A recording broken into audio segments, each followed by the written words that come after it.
Hello, my dear students. Welcome you all to Sri Jaindra Rank Zone classes. I am your mentor and your friend for the subject biology, and I will be taking the zoology part, that is animal science. My dear students, today we are going to start with a very important topic of human physiology, that is nervous system. This topic is given in the book, different books under the name chemical coordination and integration. So let us begin with the chemical coordination and integration or the nervous system.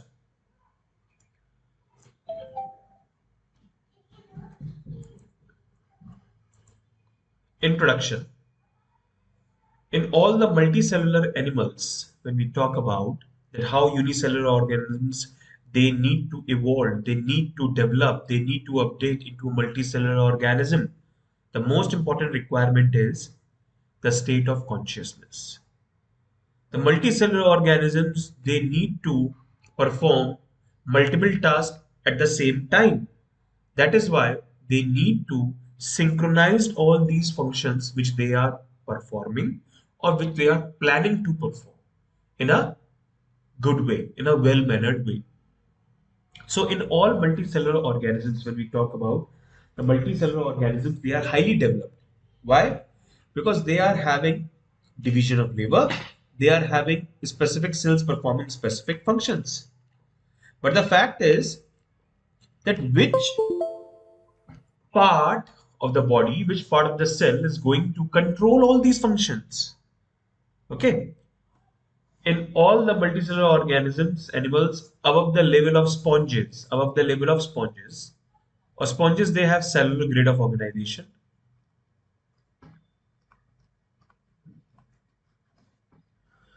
The system meant to perceive stimuli means the message detected by the receptors, to transmit these to various body parts and to effect responses through effectors. So above the level of sponges we see that organisms they have developed receptors to receive the message from the external environment, and they do respond to that message by the effectors, by the help of effectors. They are basically the signs of primitive nervous system. Okay, understood? In vertebrates, when we talk about vertebrates, it is highly specialized and plays at least three vital roles. In vertebrates, the nervous system, it is highly specialized and plays three vital roles. And what are these vital roles? Sensory function. It senses certain changes in the environment, changes in respect to heat, means the temperature difference, pressure, touch, pain. They all are types of message. They are all are types of stimuli, right? It senses certain changes, that is stimuli, both within the body, that is internal environment, as well as outside the body, that is external.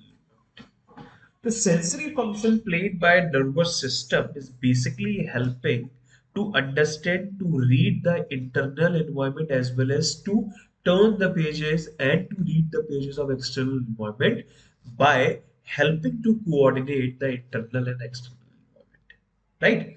So a very important phenomenon, a very important task which is performed by these nervous cells and nervous system is to make a platform which coordinates both external and internal environment.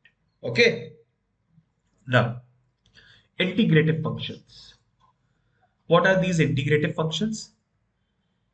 The nervous system helps to analyze the sensory information. It helps to store some aspects and make decisions, very important, make decisions regarding appropriate behaviors. The first to receive the stimuli, second to integrate, to analyze the stimuli, and to prepare for making a decision which is optimally corrected for that particular stimuli. Okay. And then motor functions. It may respond to stimuli. The third step is motor function. It may respond to stimuli by initiating the muscular contractions or glandular secretions. Okay. So first a body takes a message, analyze the message, think about the message, and then respond to that message. So sensory function, motor functions, and connecting of these sensory and motor functions is the integrative functions. Okay.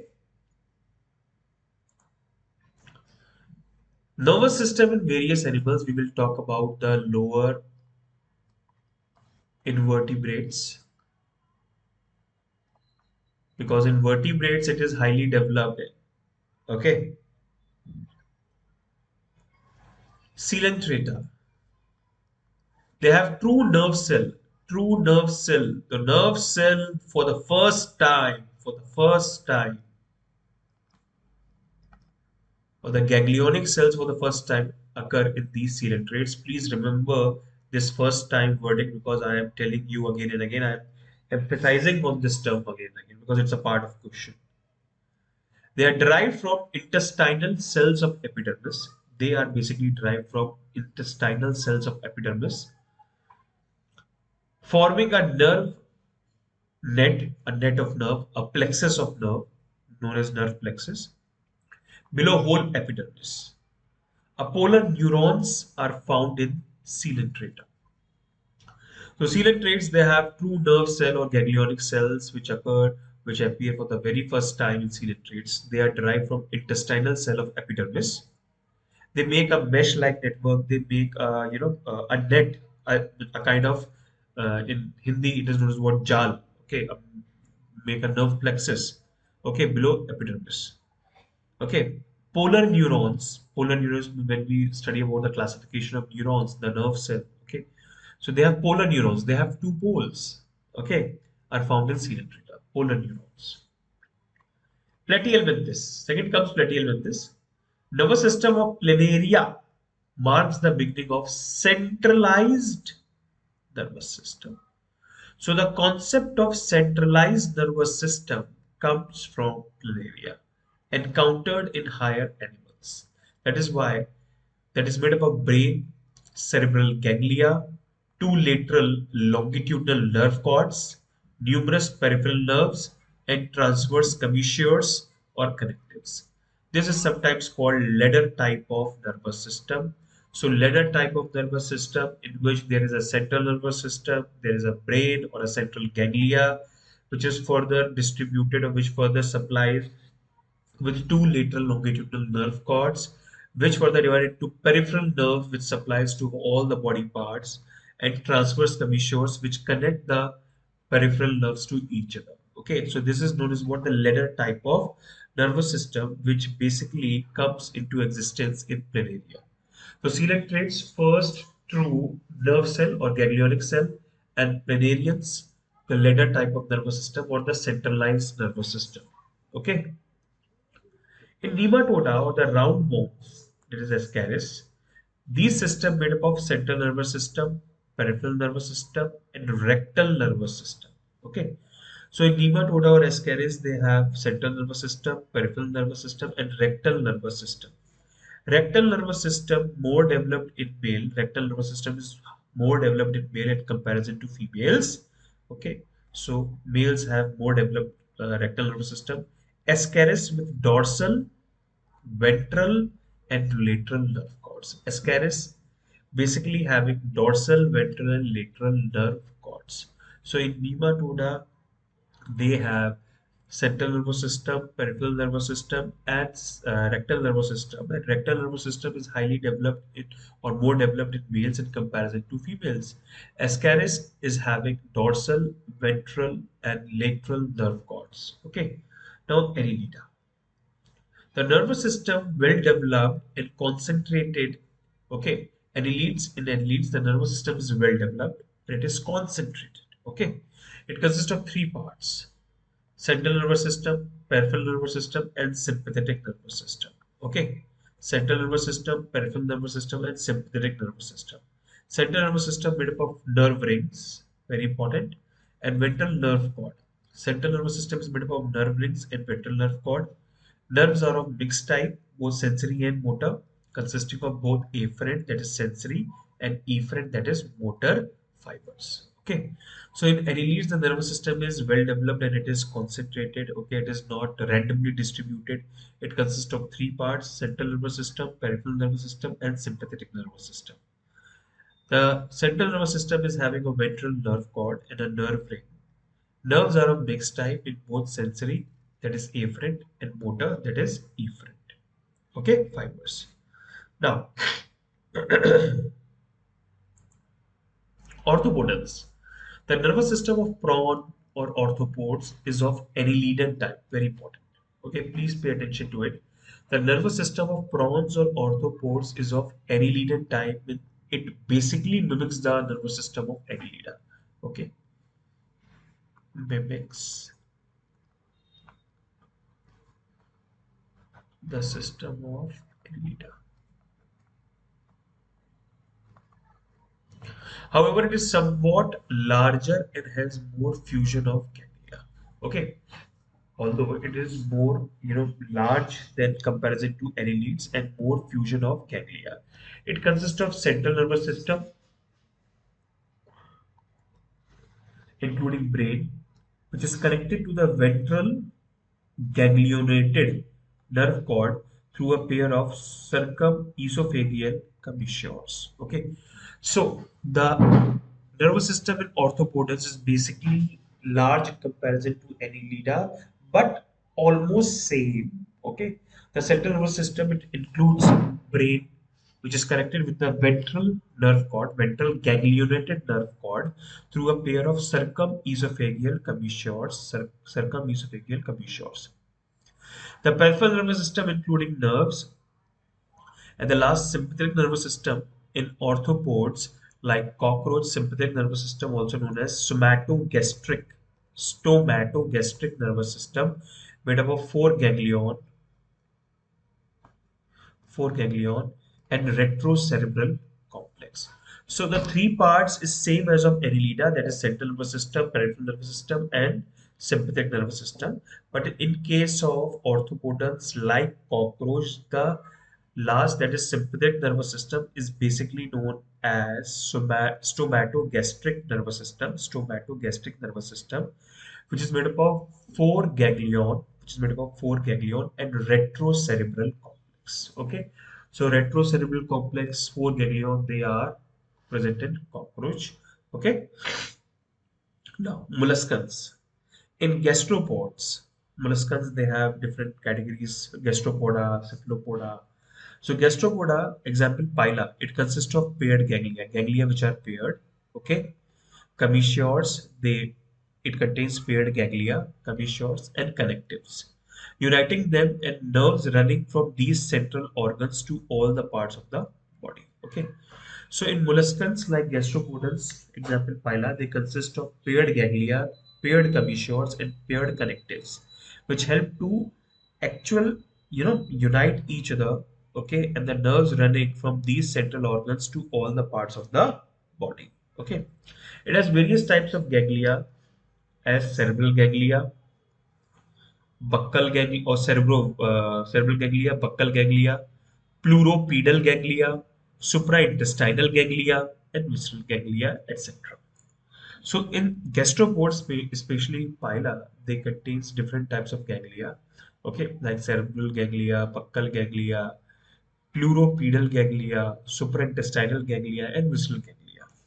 In palsipod, the nervous system is greatly reduced due to sluggish and sedentary mode of life, and there is little evidence of brain. In Pelsipoda, nervous system is greatly reduced due to sluggish and sedentary mode of life, and there is little evidence of brain.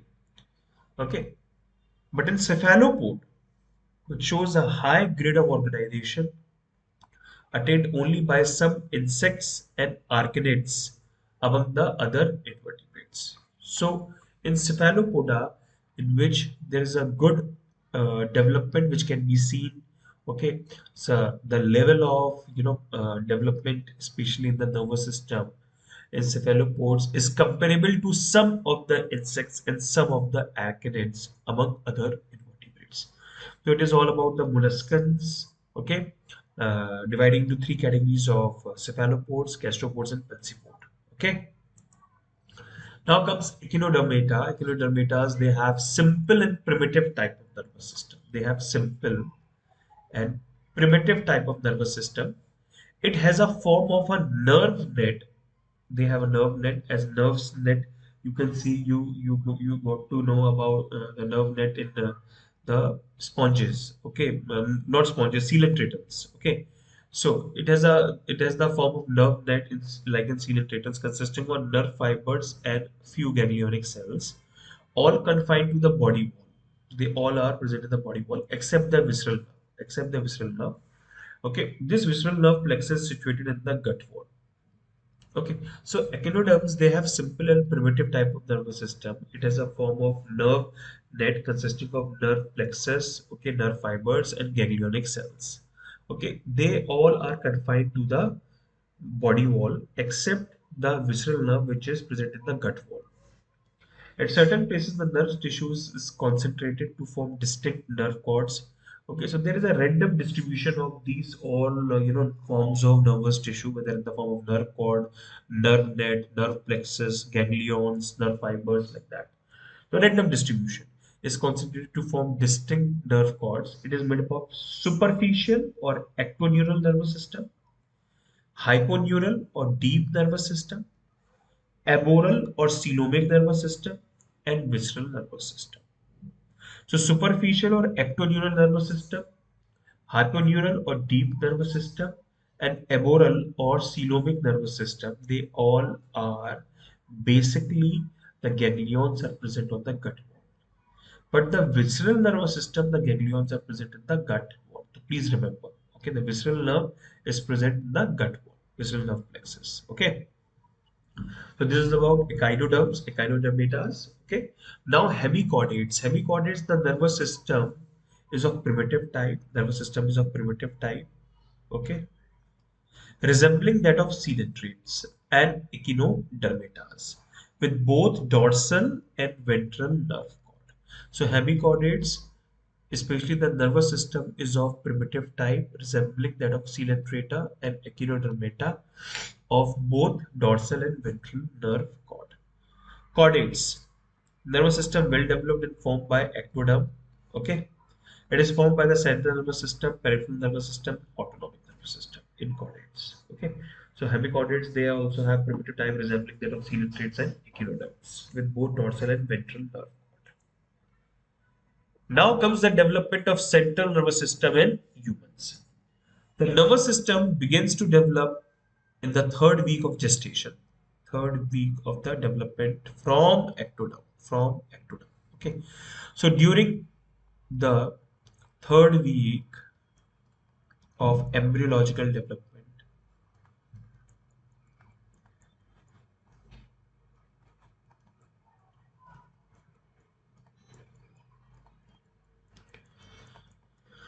there comes the first sign of the ectodermal outgrowth or invaginations to make these structures known as nervous system. Today, tissue also develop from the ectoderm, except the microglial cells which develop from mesoderm. So please remember, nervous tissue also develop from ectoderm, except microglial cells, okay, which develop from mesoderm. The central nervous system of the vertebrates includes the brain and spinal cord.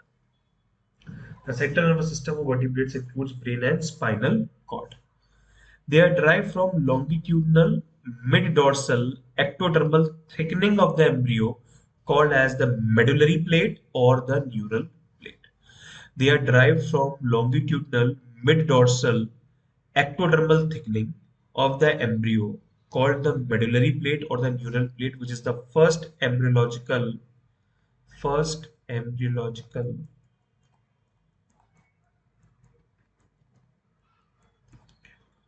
sign for nervous tissue development. Okay. The neural plate or the neural groove is converted by the fusion into the closed mid-dorsal longitudinal neural tube. The neural plate or neural groove is converted into a neural tube lying above the notochord. Histologically, the embryonic neural tube exhibits three zones of cells: the germinal layer cells, mental layer cells, and marginal layer cells. Okay. So the neural plate or the neural groove is basically converted by fusion into the closed mid-dorsal longitudinal neural tube lying above the notochord. Histologically, the embryonic neural tube exhibits three zones of cells: germinal layer cells. These are actively dividing cells lining the neural canal. So the neural canal is basically lined by these cells, germinal layer cells. They form the connective tissue lining of neural canal. They form the connective tissue lining of neural canal called ependyma and ventricles of brain. So the germinal layer, it consists of actively dividing cells which are lining the neural canal. They form the connective tissue lining of neural canal. They form the connective tissue lining of neural canal, okay, called ependyma. Ependyma is the connective tissue lining of neural canal and ventricles of brain. Mental layer. It consists of embryonic neurons or nematoblast forming a gray matter. So mental layer, it consists of neurons or nematoblast which helps to form embryonic gray matter. Okay. Marginal layer, it consists of nerve fibers mostly surrounded by a fatty myelin sheath and forms the white matter. So marginal layer forms white matter and mental layer forms the gray matter. Neurons and nerve fibers are supported by a special connective tissue of ectodermal origin, neuroglial cells, of which becomes increasingly abundant and diversified in higher vertebrates. So these are the three layers: germinal layer, marginal layer, and the mental layer. Germinal layer basically helps to make the connective tissue lining made up of ependyma, which lines the third ventricles of the brain as well, and the neural canal. Mental layer, it consists of embryonic, the neurons or nematoblast, which helps to form gray matter, and then the marginal layer, which helps to form the white matter, as it is having a collection of white fatty myelin sheath. Okay, so neurons and nerve fibers are connected by a special connective tissue called neuroglial cells, and these neuroglial cells help to maintain the diversified nature of these nervous tissues in higher vertebrates. Now, embryonic stages of central nervous system. What are the different stages of development of central nervous system in embryonic stages? So here you can see that how nervous system is formed. You can see this is the formation of notochord, okay, and this is the formation of neural plate. You can see neural plate, okay. This is ectoderm. This part is yellowish endoderm, okay, and this is the future neural crest, okay. Now the neural crest, it basically act as a cap over the neural tube, and neural tube is basically surrounded by the somatic cells, stomatoderms and somatic cells, okay. This is the ectoderm, so you can see the overhanging of the ectoderm, okay. So this overhanging of the ectoderm, this is the notochord, okay, and this is ectoderm.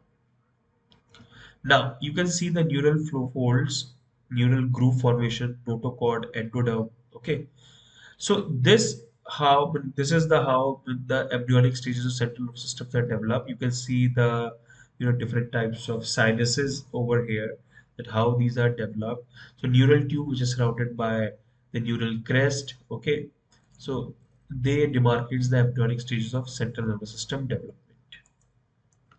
This is the development of human brain. You can see this is the neural plate which forms the neural tube, neural groove, the neural crest. This is the central canal. Spinal cord having white matter. Spinal cord having gray matter. Gray matter is outside. Inside, white matter is outside. In brain, it is just opposite. White matter is inside and gray matter is outside. Okay. In spinal cord, gray matter is inside and white matter is outside. Okay. So here you can see the development of spinal cord. Okay. Here you can see the development of brain. There are three primary brain vesicles: prosencephalon, forebrain, mesencephalon, midbrain, and romencephalon, hindbrain. You are seeing 3 to 4 egg embryo. And if you take a lateral view, you can see these forebrain, midbrain, and hindbrain like that. Now they further develops to form different structures like cerebrum, eye cup, thalamus, hypothalamus, epithalamus. midbrain. Hindbrain is forming pons and cerebellum. Okay, the tail of the hindbrain is forming medulla oblongata. This is the five-beak embryo. Okay, prosencephalon is further divided into telencephalon and diencephalon. Diencephalon is the floor of the forebrain. Okay, and telencephalon. This is the telencephalon which forms cerebrum. This is diencephalon, which forms thalamus, hypothalamus, and epithalamus. Okay, epithalamus is the roof, and hypothalamus is the floor.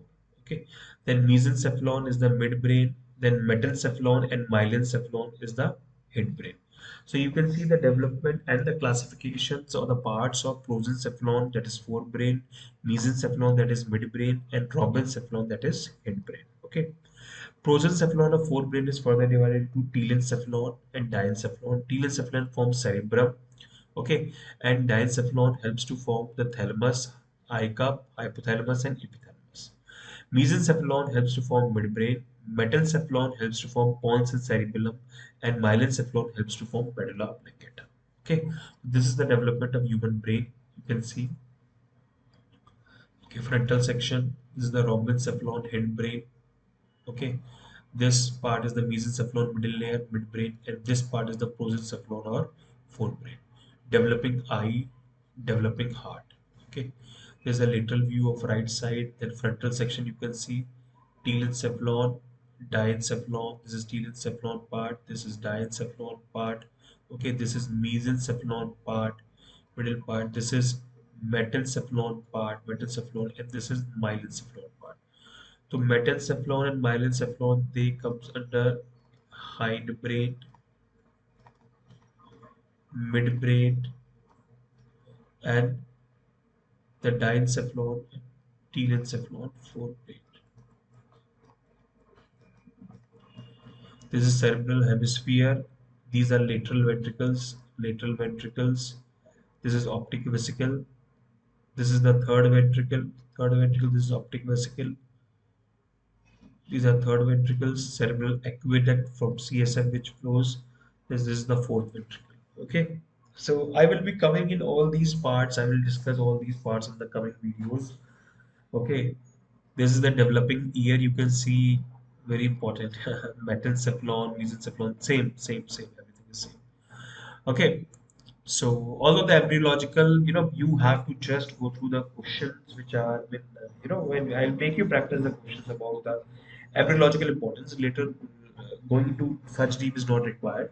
The nervous system is divided into three parts: the central nervous system, the peripheral nervous system, and the autonomic nervous system. Central nervous system, it basically consists of brain and spinal cord. Peripheral nervous system, it consists of cranial nerves and spinal nerves. Okay, and the autonomic nervous system consists of sympathetic nervous system and parasympathetic nervous system. So the central nervous system consists of brain and spinal cord. Peripheral nervous system consists of cranial nerves and spinal nerves. Spinal nerves, they all are mixed. Spinal nerves, all mixed nerves. Okay, all are mixed. Spinal nerves are all mixed. Okay, cranial nerves and autonomic nervous system, sympathetic and parasympathetic. In cranial nerves, it includes the sensory nerves, which are 1, 2, 8. There are 12 cranial nerves out of uh, the sensory nerves are 1, 2, 8. Motor are 3, third cranial nerve, fourth cranial nerve, sixth cranial nerve, 11th cranial nerve, and 12th cranial nerve. They are motor and function. Okay, and mixed nerves are fifth cranial nerve, seventh cranial nerve, ninth cranial nerve, and 10th cranial nerve. Okay, so the sensory cranial nerves are 1, 2, 8. Motor cranial nerves are third, fourth, sixth, 11th, and 12th. And mixed cranial nerves are fifth, seventh, ninth, and 10th. These are mixed cranial nerves. Okay, so this is the classification of nervous system, and I will be starting with the central nervous system in the coming class, in the coming video. Till then, bye bye, take care, stay safe, stay healthy.